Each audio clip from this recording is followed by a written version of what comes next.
প্রিয় দর্শক, আজকের ভিডিওতে আমরা জানব বিছানার উপরে বসে খাবার খেলে কি কি ধরনের ক্ষতি হতে পারে এবং ইসলাম এই বিষয়ে কি বলে।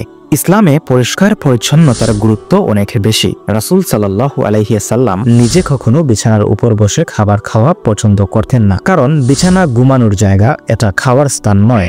রাসূল সাল্লাল্লাহু আলাইহি ওয়াসাল্লাম বলেছেন, পরিচ্ছন্নতা ঈমানের অঙ্গ। সহিহ মুসলিম। বিছানায় খাবার খেলে কি কি ধরনের স্বাস্থ্য ঝুঁকি তৈরি হয়? ১. ব্যাকটেরিয়ার সংক্রমণ। বিছানায় অনেক ধুলাবালু ও জীবাণু থাকে, সেখানে খাবার খেলে তা শরীরে প্রবেশ করে রোগ সৃষ্টি করতে পারে। ২. হজমের সমস্যা। বিছানায় আধশোয়া অবস্থায় খাবার খেলে খাবার ভালোভাবে হজম হয় না। ৩. ঘুমে ব্যাঘাত ঘটে। বিছানা খাবারের গন্ধে নোংরা হয়ে গেলে ঘুমে ব্যাঘাত ঘটে। বিছানাকে অপবিত্র করা মানে নিজের জীবনে বরকতের দরজা বন্ধ করে ফেলা। একজন মুসলমানের উচিত প্রতিটি কাজেই নিয়ম মানা। আল্লাহ তাআলা আমাদের শিখিয়েছেন জীবনকে পরিপাটি ও গুছিয়ে রাখতে। খাবার যেন খাবার নির্ধারিত জায়গায় বসে খাওয়া হয়, বিছানাকে যেন শুধু বিশ্রামের জন্য রাখা হয়। ইসলামিক জীবনের সৌন্দর্য বজায় রাখতে ছোট ছোট বিষয়ের প্রতিও গুরুত্ব দেওয়া উচিত। প্রিয় ভাই ও বোনেরা, আমাদের উচিত ইসলামী আদর্শ অনুসরণ করে জীবন গঠন করা। আসুন বিছানায় খাওয়ার মতো অভ্যাস থেকে ফিরে আসি এবং একটি সুস্থ বরকতময় জীবন গড়ি।